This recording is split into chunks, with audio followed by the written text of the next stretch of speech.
속 말씀을 통해서 오늘을 살아갈 지혜를 구하는 시간입니다. 안녕하세요. 최현정입니다. 네, 안녕하세요. 이남입니다. 박사님 어서 오십시오. 네. 우리가 최근에 네. 총선이라는 몇 달 전에 판단과 선택의 시간이 있었습니다. 네. 뭐 많은 이슈들이 있었고 네. 뭔가 분분했고 저도 사실은 선택이 되게 어려웠거든요. 사실상 정책은 거의 비슷한데 사람을 중심으로 모여가지고 뭐 진보니 보수니 따지지만 그 차이는 아무 의미가 없구나 하는 생각을 했고 왜 그러면 정책에 대한 얘기를 그렇게 안 하느냐 하면 좀 아나운서시기도 하지만 우리 매스미디어가 그 복잡하고 이러면 시청률이 별로 안 올라가잖아요. 근데 정서적인 거를 자극을 하면 시청률이 올라가죠. 조회수도 높아지고.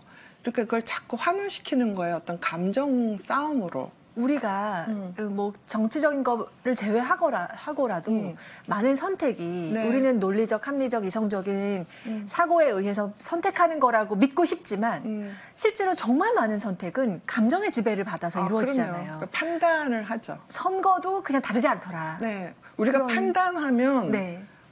이성이나 합리로 얘기하는 것 같잖아요. 근데 그렇지 않고 감정으로 하죠. 그렇죠. 나중에, 인정할 수밖에 없는 것 나중에 같아요. 제가 기회가 생기면 네. MBTI를 연결해가지고 왜 우리가 판단을 할 때 감정적이 되는지에 대해서 얘기를 해드릴게요. 우선은 오늘 여기 좀 집중을 해야 되니까. 자, 그렇다면 오늘의 주제는 바로 네. 판단입니다. 네. 판단이라는 게 가능이나 한 건가? 그런 생각도 들어요. 그렇죠. 네, 오늘의 주제입니다. 그렇습니다. 네. 심판하지 말라 하는 그 장면, 오늘의 복음 속으로 들어가 보겠습니다. 남을 심판하지 마라. 그러면 너희도 심판받지 않을 것이다. 남을 단죄하지 마라. 그러면 너희도 단죄받지 않을 것이다. 용서하여라. 그러면 너희도 용서받을 것이다. 주어라. 그러면 너희도 받을 것이다. 누르고 흔들어서 넘치도록 후하게 되어 너희 품에 담아주실 것이다. 너희가 되질하는 바로 그 되로 너희도 되받을 것이다. 예수님께서는 비유를 들어 그들에게 이르셨다. 눈머니가 눈머니를 인도할 수야 없지 않느냐. 둘 다 구덩이에 빠지지 않겠느냐. 제자는 스승보다 높지 않다. 그러나 누구든지 다 배우고 나면 스승처럼 될 것이다. 너는 어찌하여 형제의 눈 속에 있는 티는 보면서 네 눈 속에 있는 들보는 깨닫지 못하느냐. 네 눈 속에 있는 들보는 보지 못하면서 어떻게 형제에게 아우야 가만 네 눈 속에 있는 티를 빼내주겠다 하고 말할 수 있느냐. 위선자야 먼저 네 눈에서 들보를 빼내어라. 그래야 네가 형제의 눈에 있는 티를 뚜렷이 보고 빼낼 수 있을 것이다. 우리의 판단은 사실은 이성이 아니라 감정이 한다. 네. 뭐 이런 얘기로 우리가 시작을 했는데 네. 이 내 판단이 정말 감정으로만 휘둘린다라는 걸 자각할 때 좀 네. 묵상할 성경 구절이 아닌가 그렇죠. 그런 네. 생각이 네. 들어요. 지금 얘기해서 아마 MBTI 요새 사람들 많이 좋아해서 설명 아예 좀 해야 될 것 같아요. 네네. MBTI 네. 시청률 높습니다. 아, 그래요? 그러니까 왜 감정이 판단을 하는지를 생각을 해보면 우리 이제 인간의 기능 중에서 이제 감정이 있고요. 그 다음에 어떤 지적인 논리, 뭐 지성, 뭐 논리, 합리 이런 측면이 있고, 그 다음에 직관이 있고, 이제 감각이 있어요. 네. 그럼 감각은 여기 이렇게 뭐 어디 닿는 거, 뭐 보는 거, 맛보는 거 이런 게 있는 거고, 직관은 뭔가 이상한 일이 일어날 것 같아. 뭐 뭔가 좀 무서워. 뭐 그러니까 무섭다라는 게 감정이 아니라 뭔가 이거는 될 것 같아, 안 될 것 같아 이런 감정이나 직관이나 이성으로 표현할 수 없는 그런 거고. 통찰이죠. 지성, 논리 이런 거는 이제 순전히 전두엽의 기능. 그러니까 어떤 이성이 갈 수 있는 그런 부분이고, 감정은 이제 주로 측두엽, 이 정서를 주로 관장하는 데서 일어나는 일인데, 우리가 뭔가 좋다, 싫다, 이 사람은 좋은 사람이야, 나쁜 사람이야 했을 땐 감각으로 그 사람 냄새가 좋아서 좋은 사람이야 이러진 않죠. 그리고 그 사람이 뭐 어디 출신이고 어느 대학원이고 뭐를 하고 있는 것 때문에 그 사람을 좋아하지는 않아요. 그쵸? 네. 그 다음에 나는 그 사람이 일단 그냥 좋아라고 함부로 얘기하지는 않죠. 근데 자기 느낌상 네. 그 사람이랑 있으면 나는 좀 기분이 좋아져. 그래서 그 사람은 좋은 사람이야, 나쁜 사람이야. 좋은 사람, 나쁜 사람이라고 이렇게 판단을 하게 됩니다. 자기의 감정 때문에. 이게 지성이나 직관이나 감각 때문에 판단을 하는 게 아니에요. 그렇죠. 감정이죠. 네. 그래서 우리가 나는 뭐 누구 대통령 후보가 좋다라고 얘기하면서 그 사람은 참 좋은 사람이야. 이 사람은 어떻게 이렇게 나쁜 사람이지? 라고 얘기할 때 그 좋다 나쁘다는 자기 감정이지 지성이나 이런 게 아니라는 거죠. 그러니까 이제 총선 뭐 대선 이럴 때도 마찬가지인데 우리가 정치인이나 또는 연예인이나 뭐 이런 사람들을 좋다 싫다 할 때는 내 감정이 중요한 거죠. 그렇죠. 예, 그래서 여기서도 이게 심판한다라는 게 논리나 합리로 얼뜻 생각하는 것 같지만 좋다 싫다는 자기 사실 감정이기 때문에 네. 내 감정을 먼저 봐야 된다는 뜻이죠. 내가 근데 그 티끌을 보자 이렇게 얘기할 때 그 티끌이 바로 내 감정의 움직임이거든요. 그러니까 내 합리적인 판단을 못하게 하는. 가로막는. 그렇죠. 그러니까 예를 들면 내 애가 있어요 여기. 그다음에 남의 애가 있어요. 그러면 내 애가 얘를 때릴 때 마음과 남의 애가 얘를 때릴 때 마음이 같겠어요? 완전 다르죠. 그렇죠. 그러면 내 애를 때린 얘는 굉장히 나쁜 애고 남의 애를 때린 나는 오죽하면 그랬겠냐 이렇게 얘기하는 거잖아요. 그렇죠. 얘가 먼저 화를 북돋았다. 근데 그 진영 논리에서도 마찬가지예요. 네. 반대편 진영이면 오죽하면 우리가 이렇게 공격을 하냐. 얘네들은 비난받아 마땅하다. 이렇게 얘기를 하고. 네. 뭐 이쪽에서도 니네들이 그렇게 나쁜 짓을 많이 했으니까 우리는 너희들 욕해도 된다. 이렇게 얘기하는 거거든요. 이게 감정이고 자기가 어떤 사람을 좋아하느냐에 따라서 판단하기 때문에 우리가 심판한다라고 얘기를 하지만 사실은 자기 감정에 휘둘리는 거거든요. 그래서 사실은 우리가 판단한다라고 할 때는 되게 이성적 논리적으로 잘 따져서 옳고 그름을 가리는 것처럼 우리가 착각을 하지만 실제로는 난 이게 좋고 저게 좋고 하는 네. 옳고 그름이라고 말할 수 없는 감정의 문제이기 그렇죠. 때문에 이렇게 혼선이랄까? 이게 네. 빚어진다는 생각이 그리고 들어요. 굉장히 폭력적으로 될 수 있는 거죠. 네. 그러니까 뭐 히틀러가 유대인들을 그렇게 많이 죽였을 때 유대인들이 싫었던 거예요. 유대인들은 다른 사람들보다 돈도 많고 다른 사람보다 건강하고 다른 사람보다 애도 많아요. 그러니까 사실은 유대인을 향한 열등감이 열등감이고 문제였던 공포감이고. 거죠. 열등감, 예. 공포감. 그리고 우리나라도 이제 관동 대지진이라든지 뭐 일본에서 그 많은 사람들이 뭐 죽어갔을 때 그것도 일본 사람들 눈에는 한국 사람들이 굉장히 건강하고 식민지 국민임에도 불구하고 키도 크고 뭐 일도 좀 잘하고 그러면서 금방금방 경제적으로 일어난단 말이에요. 왜 우리 제일교포 중에서 거부들도 꽤 있잖아요. 손정희 같은 사람 보세요. 그게 다 전통이거든요. 그래서 이제 그 무서우니까 거기다 뭔가 더 씌우는 거죠. 예. 너희들이 뭐 우물에 뭘 탔다. 너희들 때문에 전염병이 퍼진다. 뭐 이런 식으로 사실은 두려움 또는 불안 이런 것 때문에 특정 집단을 악마화하는 경우가 꽤 있었죠. 네. 그러면 이제 우리가 이제 정신 분석적으로 봤을 때 어떤 사람을 비난할 때는 네. 되게 사실 막 원색적으로 가기도 하고 그렇잖아요. 네, 네. 그러니까 뭐 너가 한 이런 행동이 잘못됐어라는 비난은 사실 건강한 비판일 수 있는데 네. 너는 그러므로 그냥 아니 나쁜 사람이야 이런 식으로 네, 이제 네. 간다는 거죠. 네. 근데 이거 조금 분석적으로 본다면 어떻게 볼 수 있을까요? 그러니까 우리가 이제 비판, 비평, 비난 이런 거를 굉장히 헷갈려서 혼동해요. 그러니까 비평 같은 경우는 그 무언가에 대해서 평가를 함으로 인해서 더 창조적인 뭐가 새롭게 나올 수 있어요. 그래서 상대방이 나의 어떤 작업에 대해서 또는 나의 정책에 대해서 이런 거를 피드백을 주니까 이런 건 좀 더 하고 빼고 해서 조금 더 좋은 일을 만들면 좋겠다. 좋은 작업을 하면 좋겠다라고 하면 그건 이제 건설적인 비평이죠. 근데 그게 아니고 너는 뭐 재능도 없으면서 이딴 식으로 게으르게 하면서 뭐 너는 뭐 인간이 뭐 어쩌고 이런 식으로 원색적으로 비난을 하게 되면 이 사람 더 이상 창조적인 그 뭔가를 할 수가 없어요. 그래서 선생님들도 이렇게 보면 스승들 보면 제자를 키우는 스승이 있고 비난만 해서 제자를 죽이는 스승이 있어요. 부모님들도 마찬가지예요.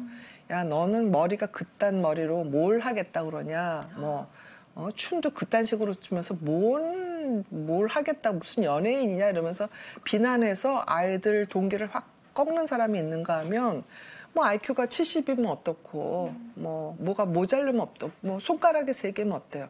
네가 피아노를 치고 싶으면 그래 한번 쳐보자. 다른 사람보다 너는 그게 더 장점일 수도 있어. 너의 단점이지만 그거를 뭔가 싸워서 이기면 극복하면 훨씬 더 장점이 될 수 있어 하면 그 비평이 되면서 그러니까 심판이 아니라 그 사람을 위로하고 격려해 주는 게 되죠. 근데 우리는 우리 자신의 콤플렉스에 너무 사로잡혀 있어가지고 예컨대 내가 만약에 열등하다 하는 열등감에 사로잡혀 있거나 내가 불안하거나 내가 지금 힘들면 내가 나만 힘들면 안 되잖아요. 그러니까 다른 사람도 깎아내려요. 그러니까 만나면 굉장히 기분 나빠지고 뭔가 나를 비난하는 것 같고 그러면 대부분 그 비난하는 사람들은 행복한 사람들이 아니에요. 그러니까 그런 사람들하고 안 만나는 게 좋은 거죠. 그렇죠. 네. 그런 부정적인 에너지가 가득 있는 경우에 정말 안 받고 싶죠. 근데 그러면은 이거를 약간 정신분석적으로 투사의 개념으로도 접근해서 설명할 수 있나요? 그렇죠. 그러니까 투사라 그러면 우리가 뭐 민주투사 이렇게만 생각을 하는데 이제 정신분석에서 말하는 투사는 프로젝션. 네네. 이제 여기 나의 어떤 이제 내 마음에 요 나쁜 뭔가가 이제 막 부글부글 끓고 있어요. 어두운 부분이. 네. 그러면 이제 내 마음속에 이거를 보려면 기분이 나빠져요. 그러니까 인정하고 싶지 않죠. 예를 들어서 내가 바람 피고 싶은 마음이 있어요, 지금. 우리 남편이 너무 못마땅해요. 그래서 난 바람 피고 싶은 마음이 있는데, 그러면 안 돼. 꾹꾹 누르고 있단 말이에요. 근데 남편이 식당에 갔는데, 거기서 식당 종업원이라고 너무 재밌게 얘기를 하는 거예요. 그러면 나는 다른 남자랑 재밌게 얘기도 못 하는데 우리 남편은 딴 여자랑 얘기를 열심히 잘하네. 그리고 되게 좋아하네. 혹시 저 사람 바람 피는 거 아니야? 그러면서 의심이 생기는 경우가 있죠. 그래서 그게 이제 의처증, 의부증의 하나의 그 기제가 될 수가 있습니다. 자기 방어인데요. 그래서 재밌는 건 이제 제가 상담을 하면서 의처증, 의부증 증세가 있으면 그 의심하지 마세요 하라는 주문보다 당신도 좋은 사람 있으면 가서 데이트해요 그러면 너무 좋아하는 경우가 많아요. 그러니까 자기가 의식적으로 그걸 생각한 건 아니었지만 무의식적으로 자기의 그 욕구가 이렇게 투사가 돼서 그렇죠. 남편의 그 행동이 바람피는 사람의 행동으로 보인 거죠. 그러니까 외부로 이게 이렇게 간다 그래서 이게 투사거든요. 그렇죠. 던져진다 그래서 실제로 다른 사람을 만나기 시작하면 의처증, 의부증이 사라져요. 정말 신기하네요. 네. 그러니까 그게 우리가 그만큼 무의식에 어두운 부분이 있다는 거예요. 다른 사람들을 심판하기가 그래서 되게 어려운 거예요. 왜냐하면 심판받을 부분이 우리 안에 있거든요. 네. 그래서 그 부분이 이제 이 중요한 테마 중에 하나죠. 이 구절에. 네. 근데 그런가 하면은 요 판단하지 마라. 단죄하지 마라라는 것을 도덕적으로 윤리적으로 조금 다른 관점에서도 볼 수 있는 건 예. 그게 이제 철학에서 굉장히 오랫동안 논의되고 연구된 그 분야 중에 하나죠. 오늘은 칠판에 쓸 게 많네요. 그래서 왜 실은 우리가 다 아는 소크라테스의 너 자신을 알라. 이것도 이 얘기랑 뭐 맞아요. 그리고 이제 그 다음에 우리가 도덕, 윤리 뭐 이런 거에 대해서 철학적으로 집대성한 사람. 네. 그러면 아마 모두가 이름을 들어보긴 했으나 책은 안 읽은 사람. 누군지 알 것 같습니다. 칸트. 임마누엘 칸트죠. 네. 이 칸트의 책 중에서 뭐 순수 이성 비판 뭐 이런 게 굉장히 중요한 것 중에 하나가 그전에는 비판과 심판이 모두가 신학의 개념이었는데 그게 이제 칸트 이후부터는 인간의 그 차원으로 내려왔어요. 근데 실제로 칸트의 책을 읽어보면 무신론자가 아니에요. 굉장히 그 깊은 신앙을 가진 사람이에요. 그래서 칸트를 제대로 안 읽고 순수 이성 비판만 해서 이 사람이 굉장히 이성을 신봉하는 사람이다라고 오해하면 안 돼요. 아주 신앙이 깊은 사람이고. 예. 근데 이 사람이 이제 얘기한 그 도덕률 중에 중요한 게 정언명령, 가언명령이라는 말이 있어요. 이게 나는 이거를 이게 예전에 막 고등학교 때 윤리 시간에 배웠었어요. 네, 국민윤리 때 배웠던 기억이 막 가물가물 날듯말듯합니다. 그러니까 우리 번역을 너무 철학 용어를 너무 어렵게 해서 그러는데 이 정하고 가는 뭐냐면 이거는 전제가 없이 일단 그렇게 해야 되는 거죠. 그러니까 이거는 이쪽은 어떻게 보면 심판하기가 쉽고요. 가언 명령이라는 거는 어떤 조건 하에서. 그러니까 착한 일을 할 때 예를 들면 여기 굶고 아픈 어린아이가 있어요. 그러면 그 어린아이를 돌보려는 마음이 있다. 그 어린아이가 만약에 누군가한테서 맞고 있는데 그러면 안 돼. 그리고 그 아이를 보호하는 그런 거는 이 정언 명령에 속합니다. 그런데 이 어린아이가 예컨대 부잣집 아이야. 근데 얘를 도와주면 내가 얼마를 받을 것 같아. 그래서 걔를 좀 도와줘야 되겠어. 그러면 이게 가언 명령이에요. 그래서 이 가언이라는 거는 이 어떤 전제가 있는 하이포티시스고 요거는 이제 전제가 없는 카테고리칼 이렇게 이제 영어로는 이렇게 되는데 우리가 카테고리라고 그러면은 뭐 어디에 카테고리에 어디 분류해 뭐 이렇게 쓰잖아요. 그거는 20세기 이후부터는 그렇게 썼는데 원래 라틴어에서 카테고리아는 판단하다 또는 심지어는 비난하다라는 뜻도 여기에 있어요. 그러니까 이 칸트가 쓸 때 이 카테고리칼은 지금 말하는 분류가 아니고 예. 심판한다는 뜻의 카테고리예요. 네. 그래서 이거를 이 칸트가 이렇게 오랫동안 생각을 해서 어디 가지도 않고 자기 집에서 콕 박혀갖고 수십 년 동안 연구를 해서 나온 게 이제 이런 내용인데, 네. 이 이후로 칸트 이후로 이게 많이 도덕률이 또 흔들리죠. 그래서 그거는 이제 오늘 하는 얘기는 아니지만 그 얘기를 하면 또 너무 길어져가지고 여기서 일단 끊고. 자, 그럼 우리 철학 세계 안에서도 네. 비판, 판단 네. 이거에 대해서 이제 많은 예.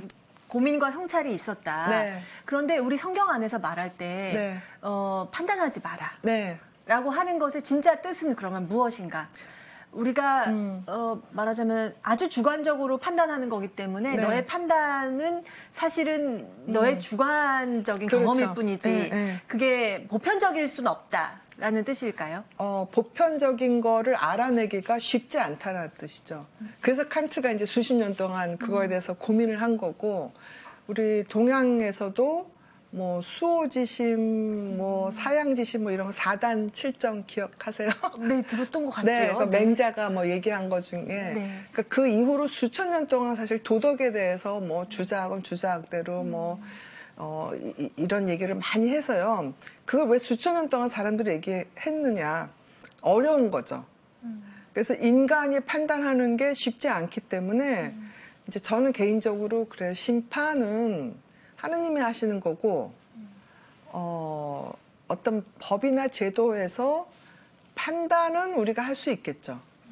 근데 인격 전체를 판단하는 거는 하느님의 몫인 것 같고, 그 사람의 어떤 행동이나 뭐 결과나 이런 구체적인 어떤 부분들은 우리가 판단할 수 있겠죠. 그렇게 저는 이해를 했어요.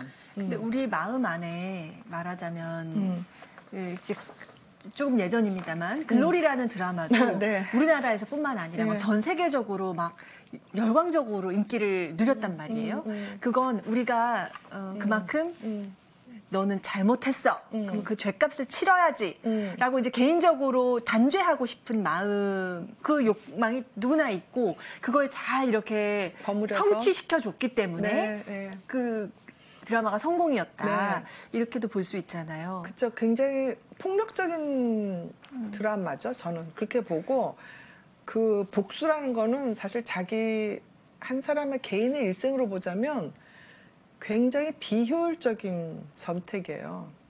그러니까 뭐 글로리 얘기를 해서 글로리 안 보신 분도 있으니까 그 주인공이 누구한테 복수하기 위해서 자기 젊은 시절을 다 바쳐버리거든요. 아주 세밀하게 계획을 짜고 뭐 이렇게 해서 그 사람한테 어떤 그 결과가 나올까 뭐 그 아주 고민을 하는데 그 시간에 이렇게 보니까 야 저러면 뭐 변호사도 되고 의사도 되고 뭐 별거 별거 다 하겠다 저 에너지로 저 머리로 저는 속으로 왜 저 세계적인 학자가 되겠다 저렇게 하면 복수를 하는 그 플롯을 짜느라고 하는 머리를 딴 데 쓰면 그렇죠. 정말 어두운 부정의 에너지를 네. 강렬하게 불태워서 네, 네. 그렇게 사실은 복수를 행할 수 있었던 네. 거잖아요. 그러니까 물론 이제 그 피해를 당한 사람이 아닌 경우에는 그 사람한테 함부로 뭐 용서해라, 뭐 잊어버려라 이렇게 얘기하면 안 돼요. 그 당해본 사람만 아는 그 심정이기 때문에 그거에 대해서 또 우리가 판단을 하면 안 되는 거죠. 그러니까 오죽하면 그런 마음으로 몇십 년을 살았을까 이제 공감해주고 격려해주고 그런 태도가 확실히 필요하긴 해요. 근데 이제 근본적으로 보자면 우리 마음에는 어두운 부분이 있어요. 그거가 이제 우리 여러 번 아마 얘기를 했지만 우리 무의식의 그림자라는 개념을 제가 여러 번 말씀드린 것 같은데 그 그림자는 굉장히 악하고 충동적이고 뭐 또 본능적이고 그럴 수가 있어요. 근데 그림자라고 항상 악한 것만은 아니에요. 그러니까 어떻게 이해를 하면 되냐면 아주 악랄한 살인자의 그림자는 그 안에 성인이 있어요. 그러니까 자기 무의식의 굉장히 착한 부분을 의식으로 끌어내지 못하고 억압을 했기 때문에 그 사람은 악한 사람으로 가는 거고 굉장히 착한 사람은 자기 그 무의식에 있는 악을 비교적 잘 다뤄서 그러니까 위선적인 사람 아니고 억지로 억압한 사람 아니고 정말 성인들처럼 그걸 잘 의식화하는 경우에는 그림자가 아니라 통합이 되지만 보통 사람들은 통합을 못하고요. 자기 안에 있는 그림자에 사로잡혀요. 그러니까 내가 이제 굉장히 선한 사람이 여기 이고 자아가 있잖아요. 그러면 이 자아의 무의식에 어떤 사람은 이렇게 작지만 어떤 사람은 자아보다 훨씬 수십 배 큰 무의식에 그림자들이 막 여기 이렇게 숨어 있는 거예요. 그러니까 내가 굉장히 착한 사람인데 그리고 굉장히 성실한 사람이지만 이 안에 뭐 아까 얘기한 불륜도 있고 뭐 복수하는 그런 뭐 악한 살인자의 심성도 있고 또 뭐 다른 사람한테 사기치고 싶은 마음도 있고 이런 이 어두운 그림자들이 여기 있는 거예요. 그거를 아 내가 여기 있구나 내 안에 이런 게 있구나 하고 의식화시키는 게 이제 자아를 통합하는 과정이거든요.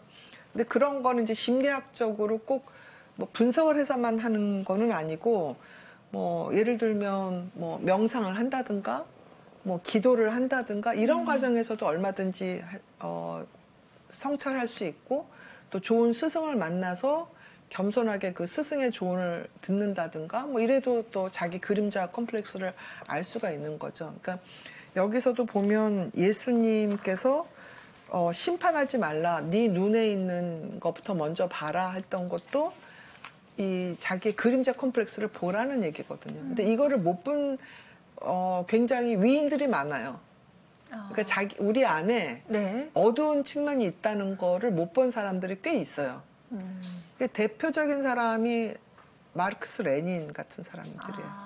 그러니까 그 공산주의가 실패한 여러 가지 이유가 있지만 저는 그 중에 하나가 제일 중요한 게 인간의 이기심을 못 본 거라고 저는 봐요. 그러니까 인간은 본능적으로 남보다 좀 더 많이 갖고 싶고 남보다 더 이기고 싶고 남하고 좀 다르고 싶고 이런 본능이 있는데 네. 우월감을 추구하는 욕구가 근데 엄청 공산주의 세죠. 같은 경우는 혁명만 하고 구조만 바뀌면 우리가 똑같이 살 수 있다라는 생각을 한 거죠. 뭐 그러니까 의도는 나쁘지 않았으나 인간의 어두운 측면을 보지 않기 때문에 그게 이제 실패하게 되는 거죠. 네. 그런 면에서 이제 혁명 이런 것도 아마 프랑스 혁명 이후에 뭐 로베스피에르 같은 사람이 엄청나게 그 피를 불러 일으키는 그런 그 말하자면 반혁명적인 그 폭력적인 일들이 있었고 역사에서 보면 좋은 의도를 가졌던 혁명들이 네. 혁명 후에 또 굉장히 피를 불러들인 일들이 많았어요. 그거는 우리 안에 있는 이런 그림자 개념에 대해서 정치하는 사람이라든지 뭐 지식인이라든지 이런 사람들은 개념이 없었던 이유도 있겠죠. 네. 그렇다면 우리가 이제 다분히 인간적인 관점에서 네. 우리가 심판하거나 단죄하는 게 네. 그만큼 불완전하기 때문에 그렇죠. 네. 네. 하지 말라. 하지 마는 거는 아니고요. 네. 해야 되는 경우도 있죠. 그러니까 특히 피해자 입장에서는 가해자들을 벌해야 되는 경우가 꽤 있어요. 이제 제가 인권센터장이잖아요, 병원에서. 근데 여지껏 한 7년 됐는데 네. 한 번도 가해자와 피해자가 만족한 적이 없어요. 양쪽에 다 불만이에요. 가해자는 가해자대로 나는 그런 의도도 아니었는데 상대방이 오해했는데 왜 나를 벌을 주냐 이렇게 얘기하고 피해자는 나는 이렇게 피해를 당했는데 왜 더 벌을 안 주냐 이렇게 얘기해요. 그건 아마 인권센터뿐만 아니라 모든 사법기관이 다 그럴 거예요. 예. 그래서 우리의 심판이 네. 그만큼 불완전하다. 그 어느 누구도 만족시킬 수 없다라는 게 제 개인적인 생각이에요. 그러면 네. 근데 그럼에도 법과 제도 하에 그러므로 우리 단죄 시스템이 사실은 다 마련돼 있죠. 우리 법으로 보장돼 네네네, 있고 네. 뭐 어떤 사람은 뭐 징역 몇 년에 처하는 게 그렇죠. 기본이고 뭐 최소가 이만큼이고 최대는 이만큼이고 다 형량도 규정이 네. 되어 있잖아요. 네. 그런데 이 개인적인 욕구로 네. 단죄하는 것에 대해서는 우리가 경계해야 된다. 뭐 이런 그렇죠. 정도로 정리할 수 있을까요? 그래서 그때부터 사실은 문화가 시작이 되는 거고 제도가 시작이 되는 거죠. 그러니까 유대인들이 굉장히 소수 민족임에도 불구하고 비교적 성공적으로 그 척박한 땅에서 지금까지도 있을 수 있는 부분 중에 하나가 구약에 보면 그 레위기나 뭐 민수기나 신명기 이런 데 보면 어마어마하게 규율이 많아요. 이러면 안 되고 저러면 안 되고. 그게 일찌감치 아주 수천 년 전부터 계속 제도를 개선을 하는 거죠. 또 우리나라도 이 조선시대에 그렇게 오래 유지가 됐던 게 계속 제도를 개선하고 법을 만들어서 또 그걸 고쳐가고 그런 과정이 있었던 거죠. 지금 우리나라도 역시 뭐 어쩌니 저쩌니 해도 그 일종의 무정부 상태의 국가들 너무 많아요.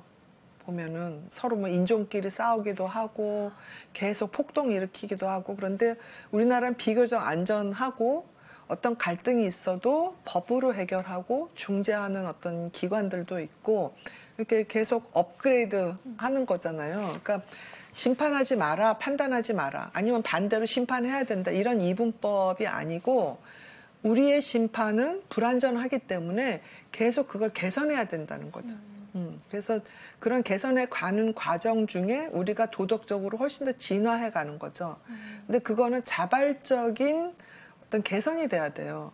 그러니까 저는 어떤 한 걸출한 학자가 또는 걸출한 정치인이 뭐 우리나라건 어느 나라건 그 사회를 완전히 처음부터 끝까지 변혁시킨다고는 생각을 안 해요. 그러니까 걸출한 지도자가 나오려면 걸출한 민중이 있어야 되는 거고 걸출한 집단이 있어야 되는 거거든요. 네. 그러니까 그 집단들이 각자 좋은 아이디어를 내서 심판이나 뭐 정의나 분쟁이 있을 때 어떻게 할 것인지에 대해서 머리를 모으고 또 그만큼 또 타협도 하고 그런 과정이 필요한 거죠. 그러니까 그 민주주의 나라를 보면 과정을 굉장히 중요하게 생각을 해요. 아무리 좋은 제도라 하더라도 어느 날 갑자기 대통령이 우리 이제부터 이렇게 합시다는 아니죠. 그렇죠. 그러니까 충분히 합의를 중의를 해야 하는. 모아서 우리가 이러이러한 과정, 뭐 공청회를 거치든 또 뭐 이런 뭐 투표를 하든 그래서 우리가 이렇게 합시다라고 해서 사람들의 합의를 이끌어내는 게 지도자의 역할이지 어떤 어젠다를 팍 던져놓고 이렇게 합시다가 지도자가 아니거든요. 그러니까 그렇게 하는 거는 상당히 중세적인 방식이고 지금 21세기에 어울리는 거는 과정에 모든 사람이 동참하는 과정인데 그 과정을 이끌어내는 지도자들이 많지가 않아서 좀 그게 아쉽기는 했어요. 네. 자, 이제 그럼에도 우리가 정리를 하자면 네. 내 눈에 붙은 들보를 먼저 보는 거. 네. 이제 그 관점은 우리가 늘 고수를 네. 해야 되는 것 같아요. 네. 말씀하신 것처럼 내 안의 그림자를 내가 찾으려는 네. 그래서 자아로 통합하려는 네. 그런 성찰. 네. 성찰하고자 하는 훈련을 우리가 일상에서 실천한다면 조금 구체적으로 아까 이제 명상도 언급을 네. 하셨는데 어떤 교육이 생활 굉장히 태도? 중요하다고 생각해요. 그러니까 네. 우리가 아이들을 키울 때 교육을 할 때 보면 이거 해라고 명령을 주로 합니다. 이게 너한테 좋아. 근데 그렇게 하지 말고 너는 어떻게 생각하니? 이건 너는 네 판단은 이게 뭐니? 하고 자꾸 물어봐 주셔야 돼요. 아. 후배들한테도 물어보고 네. 직장에서도 상사들이 그 직원들한테 이거에 대해서 너는 어떻게 생각하니? 라고 물어봐야 그 직원들이 계속 역량이 올라가요. 근데 니네들이 뭘 알아? 내가 시키는 대로 해. 그러면 그 조직은 망해요. 교육도 마찬가지인데 우리나라 교육이 지금 망하는 교육으로 한 지 꽤 오래됐거든요. 이게 좋다라고 자꾸 던져주기만 하지 아이들로 하여금 발굴하게 하는 훈련을 안 시킨단 말이죠. 그 과정이 생략된 채 결과만 굉장히 강조하는 이런 교육은 한계가 있어요. 정상으로 올라갈 수가 없어요. 우리가 지금 3만 불에서 딱 멈추는 가장 큰 이유 중에 하나라고 봐요. 질문을 안 하는 거죠. 질문을 안 하고 답만 주는 거죠. 그래서 애들도 질문을 하려고 안 하고 어차피 답은 정해져 있어.